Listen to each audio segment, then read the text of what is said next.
Welcome friends, welcome back to your solutions. നമ്മൾ ഈ ഒരു ഫോട്ടോഷോപ്പ് പ്ലേലിസ്റ്റിൽ എല്ലാ ടൂൾസും ബേസിക് തൊട്ട് 1 by 1 ആയിട്ട് നമ്മൾ നോക്കുന്നതാണ്. ഈ ഒരു സെഷനിൽ നമുക്ക് ടൂൾസിലെ സ്റ്റാർട്ടിംഗ് ആണ് നമ്മൾ നോക്കാൻ പോകുന്നത്. ഇപ്പോൾ ഇതിനകത്ത് നമ്മൾ ഓൾറെഡി പറഞ്ഞതുപോലെ ഒരു ഇൻ്റർഫേസിൽ ഒരു എഡിറ്റിംഗ് ബോർഡോ അല്ലെങ്കിൽ എക്സിസ്റ്റിംഗ് ഇമേജോ എടുത്ത് ചെയ്യുകയാണെന്നുണ്ടെങ്കിൽ നമുക്ക് എങ്ങനെ ചെയ്യേണ്ടത് പറഞ്ഞു കഴിഞ്ഞാൽ ജസ്റ്റ് ക്ലിക്ക് ഫയൽ. ഇപ്പോൾ ഇതിനകത്ത് ന്യൂ ഓപ്പൺ എന്ന് പറഞ്ഞ 2 ഓപ്ഷൻ ഉണ്ടാവും. ന്യൂ ഫോർ നമ്മൾ പുതിയതായിട്ട് ഒരു എഡിറ്റിംഗ് ബോർഡ് അല്ലെങ്കിൽ ഒരു ഡോക്യുമെൻറ്റ് ക്രിയേറ്റ് ചെയ്തിട്ട് അതിലേക്കൂടെ നമ്മൾ ഡെവലപ്പ് ചെയ്യുന്നതാണ്. അടുത്തത് open, it's opening an existing image. എന്നിട്ട് അതിനകത്ത് ഒരു എഡിറ്റിങ്ങോ മാനിപ്പുലേഷനോ നമ്മൾ ചെയ്യാനുള്ളതാണ്. ഇതിനകത്ത് ഞാനിപ്പോൾ ഒരു ന്യൂ A4 ഷീറ്റ് സൈസിൽ വെച്ചിട്ട് ഞാൻ ഓപ്പൺ ചെയ്യാൻ ഡെമോ 1 എന്നുള്ളത് ഞാൻ ഇതിൻ്റെ പേര് വെറുതെ അങ്ങ് കൊടുക്കുക. ഇതിനകത്ത് ഇതിൻ്റെ സെറ്റിങ്സ് ഒക്കെ എങ്ങനെ ചേഞ്ച് ചെയ്യുന്നു, വാട്ട് ഈസ് മിനിമം റിക്വയർമെൻറ്റ്സ് എന്നുള്ളതെല്ലാം പ്രീവിയസ് വീഡിയോനകത്ത് നമ്മൾ അപ്ലോഡ് ചെയ്തിട്ടുണ്ട്.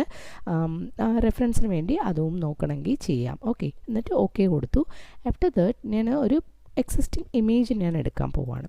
ഇപ്പം നമുക്കൊരു ഇമേജിനെ ഒരു എന്തെങ്കിലും ഒരു ചേഞ്ച്, ഒരു മോഡിഫിക്കേഷൻ ചെയ്യണമെന്നുണ്ടെങ്കിൽ നമ്മൾ ചെയ്യേണ്ടതെന്ന് പറഞ്ഞു കഴിഞ്ഞാൽ ആ ഒരു ഇമേജിനെ നമ്മുടെ ഒരു കസ്റ്റമൈസ് ഫോൾഡർ അല്ലെങ്കിൽ നമ്മുടെ ഒരു കസ്റ്റമൈസ് ഫയലിനകത്ത് എടുത്തിട്ടിട്ട് അതിൽ നിന്ന് വേണം നമ്മൾ വർക്ക് ചെയ്യാൻ. അല്ലാതെ ഒറിജിനൽ ഇമേജിൽ തന്നെ ഡയറക്റ്റ് എഡിറ്റിംഗ് സ്റ്റാർട്ട് ചെയ്യരുത്. ബിക്കോസ് അതിൻ്റെ ഒറിജിനലായിട്ടുള്ള പ്രോപ്പർട്ടീസ്, ക്ലാരിറ്റി, പിന്നെ ഇതിലെന്തെങ്കിലുമൊക്കെ ചേഞ്ച് ആവാനുള്ള ചാൻസസ് കൂടുതലാണ്. സോ ആ പോസിബിലിറ്റീസ് മൈൻഡ് ചെയ്ത് നമ്മൾ വേറൊരു എഡിറ്റിംഗ് ബോർഡ് പോലെ ഉപയോഗിക്കുന്ന അല്ലെങ്കിൽ ഒരു കസ്റ്റമൈസ് ഫയൽ അല്ലെങ്കിൽ നമുക്ക് ആവശ്യമായിട്ടുള്ള ഒരു സൈസിൽ ഓപ്പൺ ചെയ്തിട്ടുള്ള ഒരു ഫയലാണ് നമ്മളത് ചെയ്യേണ്ടത്. ഓക്കെ, ഇപ്പോൾ ഈ ഒരു ഫോട്ടോ ഞാൻ അവിടെ കൊണ്ടുപോകുന്നതിന് വേറൊരു റീസൺ കൂടെ ഉണ്ട്.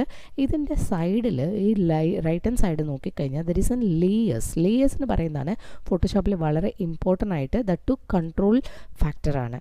ഇതിനകത്ത് ഈ മൊത്തം ഇതിനകത്ത് കണ്ടു കഴിഞ്ഞാൽ ഈ ഒരു വുഡൻ ബ്ലോക്ക് ഉണ്ട്, അല്ലാതെ പാരറ്റ് ഉണ്ട്, ബാക്ക്ഗ്രൗണ്ട് ഉണ്ട്, ഇതെല്ലാം കൂടെ കമ്പൈൻ ചെയ്തിട്ട് ഒറ്റ ലെയർ ആയിട്ടാണ് ഇവിടെ ഉള്ളത്. ആ ലെയർ ഇവിടെ ലോക്ക് ചെയ്തിട്ടുണ്ട്, ഈ ഒരു ലെയർ. ഓക്കെ, ഇപ്പോൾ ഈ ലെയർക്കകത്ത് നമ്മൾ എന്തെങ്കിലും ആഡ് ചെയ്യുകയാണ് എന്നുണ്ടെങ്കിൽ പോലും ആ ഒരു ലെയറിൽ തന്നെ ഉണ്ടാവും. അപ്പോൾ നമുക്കൊരു സ്പ്ലിറ്റിംഗ് എഫക്റ്റ് കിട്ടത്തില്ല. If in case going for our editing board ഈ ഒരു ഡെമോ 1 എന്നുള്ള ഒരു പുതിയ ഫയൽ എടുത്തു കഴിഞ്ഞാൽ ഇവിടെ ഒരു ലെയർ ഉണ്ട്, ഇറ്റ്സ് കോൾഡ് എസ് ബാക്ക്ഗ്രൗണ്ട്. പക്ഷേ ഇതിനകത്ത് ഈ ബാക്ക്ഗ്രൗണ്ട് മാത്രമേ ഉള്ളൂ. ഇഫ് ഇൻ കേസ് ഞാൻ ഈ ഒരു ഫോട്ടോനെ ഇങ്ങോട്ടാണ് ട്രാൻസ്ഫർ ചെയ്യുന്നതെന്നുണ്ടെങ്കിൽ it's automatically creating a new layer for editing. അത് നമുക്ക് ചേഞ്ചസ് വരുത്താനായിട്ട് നമുക്ക് സാധിക്കും. അതെങ്ങനെ യൂസ് ചെയ്യുന്നതെന്ന് നോക്കാം. ഇപ്പോൾ ഈ ഒരു ഇമേജ് ഫുൾ ഇമേജിനെയും ഇവിടെ കൊണ്ട് എനിക്ക് മൂവ് ചെയ്ത് വെക്കാൻ പറ്റും. അതെങ്ങനെയാണെന്ന് പറഞ്ഞു കഴിഞ്ഞാൽ ഇതാണ് മൂവ് ടൂൾ. ഇതിൻ്റെ ഷോർട്ട് കട്ട് V എന്നാണ്. ഇത് ജസ്റ്റ് ക്ലിക്ക് ചെയ്യുമ്പോഴത്തേക്കും ഇവിടെ ഒന്നുള്ളൊരു ഇത് കേഴ്സറിനകത്ത് വന്നിട്ടുണ്ട്, ആ ഒരു സിമ്പിൾ വന്നിട്ടുണ്ട്. ജസ്റ്റ് ഞാൻ ഇതിനെ ലെഫ്റ്റ് ക്ലിക്ക് ചെയ്തിട്ട് മൗസിൽ ലെഫ്റ്റ് ക്ലിക്ക് ചെയ്ത് ഞാൻ കൊണ്ടുപോവാണ്. അപ്പോഴത്തേക്കും കൊണ്ടുപോയിട്ട് നേരെ നമുക്ക് വേണ്ട ഡോക്യുമെൻറ്റഡ് ഹെഡിങ് അല്ലെങ്കിൽ അതിൻ്റെ ടൈറ്റിൽ പോയിട്ട് ഇവിടെ ക്ലിക്ക് ചെയ്യുമ്പോൾ ആ ഒരു പെർട്ടിക്കുലർ ഡോക്യുമെൻ്റ് എനിക്ക് ഇൻ്റർഫേസിൽ ഓപ്പൺ ആവും. ആഫ്റ്റർ ദാറ്റ് ഞാനിത് ഇൻ്റർഫേസിൻ്റെ നടുക്ക് കൂടെ കൊണ്ടുവരികയാണ്. ഇത്രയും ചെയ്യുമ്പോഴും നമ്മൾ ആ ഒരു കൈയുടെ ആ ഒരു ക്ലിക്ക് മാറ്റാൻ പാടില്ല. ജസ്റ്റ് ലോങ് പ്രസ്, ആ ഒരു മൗസിലെ ലെഫ്റ്റ് ക്ലിക്ക് ലോങ് പ്രസ് ആയിരിക്കണം. എന്നിട്ട് ഇവിടെ ഇൻ്റർഫേസിൻ്റെ നടുക്ക് വരുമ്പോഴത്തേക്കും എനിക്ക് ആ ഒരു ഐക്കൺ കാണുന്നുണ്ട്, plus icon. That means adding A new object. അപ്പോൾ നമ്മൾ എന്ത് ചെയ്യുക, ഇവിടെ കൊണ്ടുവന്നിട്ട് ഞാൻ ഇപ്പോഴാണ് കൈ റിലീസ് ചെയ്യുന്നത്. ഇമേജ് ഇവിടെ പ്ലേസ് ആയി കഴിഞ്ഞു. ഇൻറ്റേർണലി ഈ ഡോക്യുമെൻറ്റിൽ തന്നെ ഇതിൻ്റെ പൊസിഷൻ മാറ്റി വെക്കാനായിട്ട് നമുക്ക് ഈ മൂവ് ടൂൾ ഉപയോഗിക്കാം. ഇതേപോലെ തന്നെ എനിക്കിങ്ങനെ ചേഞ്ച് ചെയ്ത് വെക്കാം. അതേപോലെ ഇവിടെ നിന്ന് ഞാനത് പ്ലേസ് ചെയ്ത് എടുത്തുകൊണ്ട് വന്നു.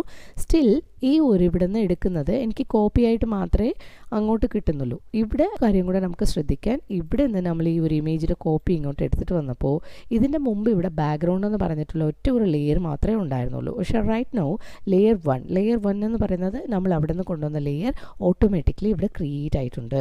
അപ്പോൾ അതേപോലെ തന്നെ ഇപ്പോൾ നമുക്ക് ഈ മൂവ് ടൂൾ വെച്ചിട്ട് അടുത്ത് യൂസ് ചെയ്യാൻ പറ്റുന്നതെന്ന് പറഞ്ഞാൽ we can make duplicates too. എങ്ങനെയാണെന്ന് പറഞ്ഞു കഴിഞ്ഞാൽ ഞാൻ ഷോർട്ട് കട്ട് പറയാം. ജസ്റ്റ് ഓൾട്ട് പ്രസ് ചെയ്തുകൊണ്ട് നമ്മൾ ഈ ഒരു ഇമേജിൽ അവിടെ പോയി ക്ലിക്ക് ചെയ്യുമ്പോൾ എൻ്റെ കേഴ്സർ കണ്ടാൽ തന്നെ അറിയാം 2 കേഴ്സറാണ് വന്നിട്ടുള്ളത്, 2 ആരോ മാർക്കാണ് വന്നിട്ടുള്ളത്. അതിനകത്ത് ഒന്ന് ബ്ലാക്കും ഒന്ന് വൈറ്റും. ദറ്റ് മീൻസ് ഒന്ന് ഒറിജിനൽ, അടുത്തത് കോപ്പി. അപ്പോൾ ഇങ്ങനെ ക്ലിക്ക് ചെയ്ത് ഞാൻ അടുത്തത് കൊണ്ടുപോകുമ്പോൾ it's making A copy. Whenever ഞാൻ ഈ ലോങ് പ്രസ് ചെയ്തുകൊണ്ടാണ് ഞാൻ ഈ ഒരു കോപ്പി ക്രിയേറ്റ് ചെയ്യുന്നത്. സെയിം ടൈം നമ്മൾ ഇവിടെ ശ്രദ്ധിക്കേണ്ടതെന്ന് പറഞ്ഞു കഴിഞ്ഞാൽ ലെയർ 1 നിന്ന് ഞാൻ കോപ്പി എടുത്ത് layer 1 copy, then layer 1 copy to layer 1 copy 3 എന്നുള്ള ഇത്രയും ലേയേഴ്സാണ് എനിക്ക് ക്രിയേറ്റ് ആയുള്ളത്. What is the uses of making more layers എന്ന് പറയുമ്പോൾ നമുക്ക് ഇവിടെ എന്തെങ്കിലും ഒരു ലേയേഴ്സ് ഇപ്പോൾ ഇൻവിസിബിൾ ആക്കാമെന്ന് പറഞ്ഞാൽ ജസ്റ്റ് ക്ലിക്ക് ഈ ഒരു ഐയുടെ ഒരു ഐക്കാൺ അവിടെ കാണുന്നുണ്ട്, അവിടെ ക്ലിക്ക് ചെയ്യുകയാണെന്നുണ്ടെങ്കിൽ ഇറ്റ്സ് കമ്മിങ് ആസ് ഇൻവിസിബിൾ. ഈ രണ്ടാമത് കോപ്പി ആയിരിക്കും ഇപ്പോൾ ഇൻവിസിബിൾ ആവുന്നത്. നോക്കുക, ജസ്റ്റ് ക്ലിക്ക് ചെയ്യുക, കണ്ടോ. അടുത്ത് പിന്നെ ലോസ്റ്റ് കോപ്പി, പിന്നെ ഇവിടെ ക്ലിക്ക് ചെയ്യുക, അപ്പോൾ അത് ഇൻവിസിബിൾ ആയിക്കഴിഞ്ഞു. അതിനനുസരിച്ച് നമ്മളത് വിസിബിൾ ആക്കുകയോ ഇൻവിസിബിൾ ആക്കുകയോ ഒക്കെ ചെയ്യാം. ഷോർട്ട് കട്ട് അല്ലാതെ നമ്മൾ നേവിഗേഷൻ വഴി എങ്ങനെ ഡ്യൂപ്ലിക്കേറ്റ് ഉണ്ടാക്കുന്നത് നോക്കാം. ഇതിനകത്ത് ഏത് ലെയറാണോ ഡ്യൂപ്ലിക്കേറ്റ് വേണ്ടത് ആ ലെയർ ഇങ്ങനെ ക്ലിക്ക് ചെയ്തിട്ട് ജസ്റ്റ് റൈറ്റ് ക്ലിക്ക് ചെയ്യുക. അപ്പോഴത്തേക്കും ഇവിടെ ഡ്യൂപ്ലിക്കേറ്റ് ലെയർ എന്നുള്ളത് ഇവിടെ ഉണ്ട്. ജസ്റ്റ് ക്ലിക്ക് ചെയ്ത് കഴിഞ്ഞാൽ അഗെയിൻ ഒരു ഡ്യൂപ്ലിക്കേറ്റ് ലെയർ ഇവിടെ ക്രിയേറ്റ് ആവുന്നുണ്ട്. We can rename the name also. Just കൊടുക്കുക, അപ്പോൾ അവിടെ തന്നെയാണ് ആ ഡ്യൂപ്ലിക്കേറ്റ് ഉള്ളത്. Just if you are moving ഇവിടെ അത് വന്നിട്ടുണ്ട്. ഓക്കെ, അതുപോലെ വേണമെങ്കിലും നമുക്ക് ഡ്യൂപ്ലിക്കേറ്റ്സ് എടുക്കാം. ഇത് ഒരു ഹോൾ ഇമേജിനെ വേറൊരു ഡോക്യുമെൻറ്റിലോട്ട് കൊണ്ടുവന്നിട്ട് ചെയ്യാനായിട്ടാണ് ഈ മൂവ് ടൂൾ മെയിനായിട്ട് യൂസ് ചെയ്യുന്നത്. അപ്പോൾ അടുത്ത സെഷനിൽ നമുക്ക് എങ്ങനെയാണ് ഒരു പാർട്ട് ഓഫ് ദ പോർഷൻ മാത്രം, വേറൊരു ഇമേജിൽ നിന്ന് ഒരു പോർഷൻ മാത്രം എങ്ങനെയാണ് നമുക്ക് മൂവ് ചെയ്ത് കൊണ്ടുവരിക എന്നുള്ളത് നോക്കാം. Thank you.